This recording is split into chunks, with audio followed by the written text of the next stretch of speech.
Hey, Brent Messmer here with Technical Taekwondo. Today's video we are going to be talking about a backspin crescent kick. Backspin crescent is the outer crescent, but I turn and look and come behind. A little bit more involved in that, but let's just go ahead and get into it. It's really initiation for students to learn how to spin.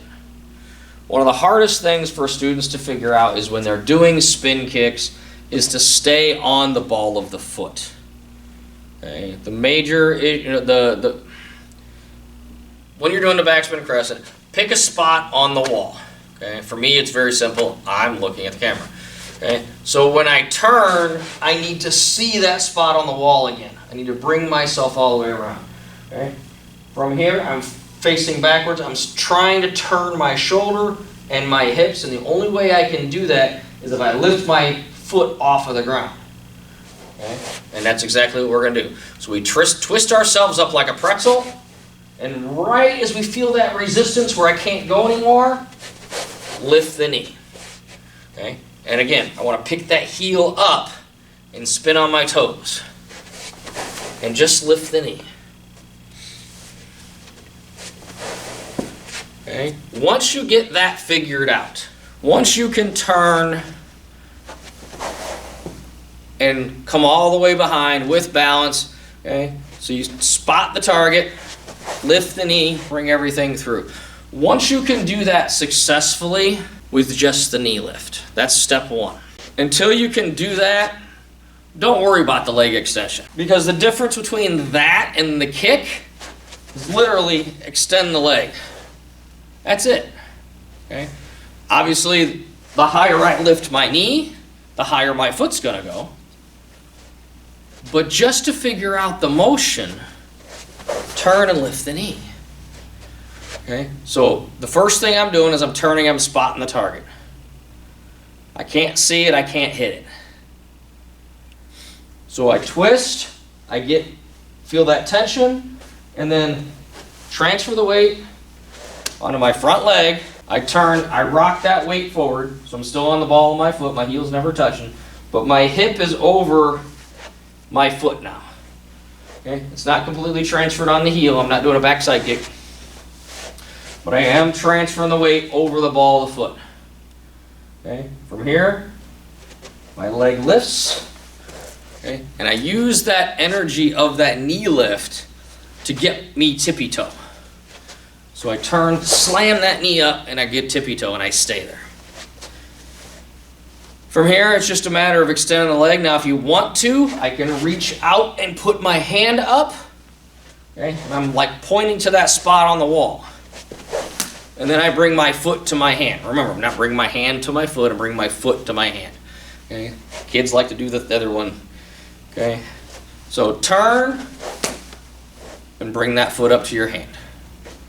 Okay, 1, 2. Couple mistakes that people commonly make on this. They don't turn far enough, and their high point of the kick is somewhere over here. So they turn to here. See, my back is facing that way. And then I'm going to kick my high point over here. It's a good crescent kick, but it missed its target. So all they have to do is correct, instead of pointing there, they got to twist a little bit more and point to the target. So that's one of the most common mistakes that you do on the crescent kick. Again, the two most common mistakes on the crescent kick are the base foot not staying on the toes, and like we just talked about, where you're not hitting your target because you're not turning enough before you start your motion. Okay, so turn all the way, okay, trying to see the motion. The other thing that's unique about a crescent kick is on impact, just like front kick, you're full forward facing. So I'm basically as I am to the camera on impact. Okay, I'm not at an angle, I'm not behind, I'm not back. Okay, as I come through, just like a front kick, my chest is fully exposed just for that split second as I come through. A couple variations of the spin crescent. Caution on this one, there's so much torque on a backspin crescent. If you do the snap crescent and you do a lot of high reps, you can damage your knees. Okay, so just be careful on that. Okay? But the snap crescent is I bring that knee up and I snap it at the end.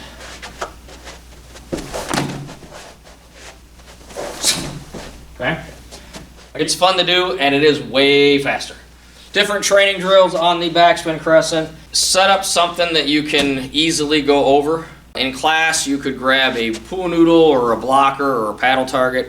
I've even done it where I've had 2 paddle targets. One that I want the student to go over and the other one that I want the student to kick. And I'll offset it so that you have to go over the first one first to simulate your opponent's guard. Okay, so I'll stick the other one out a little bit in front and the other one will be a little higher and towards me a little more. Okay, so they have to go over the first paddle to hit the second one. If you're training by yourself, you don't have that option. Again, for the inside crescents, for the outside crescents, I can do the same thing for the backspin crescent.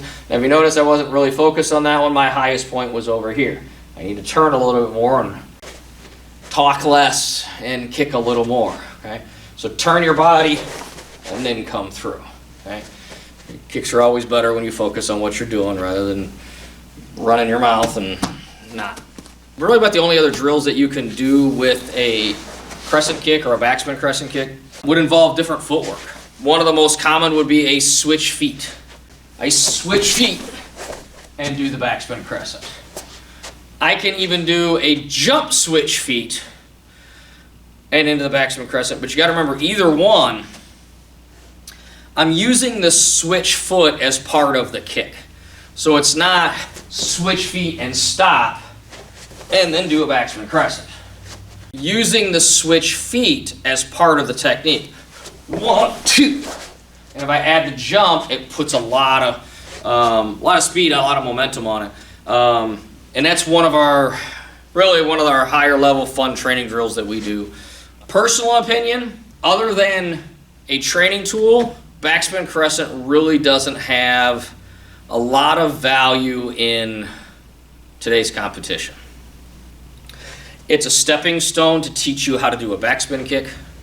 Because if you can't spin properly on a backspin crescent, which is fairly simple, you're going to make the same mistake when you do the backspin hook. So learn the backspin crescent 3-4 ranks before you learn the backspin hook. We usually teach the backspin crescent at like orange belt. It's like so yellow orange, right? Within the first 8-9 months of their training, they're learning a backspin crescent kick. And the primary reason is to teach them about staying on the toes as they spin.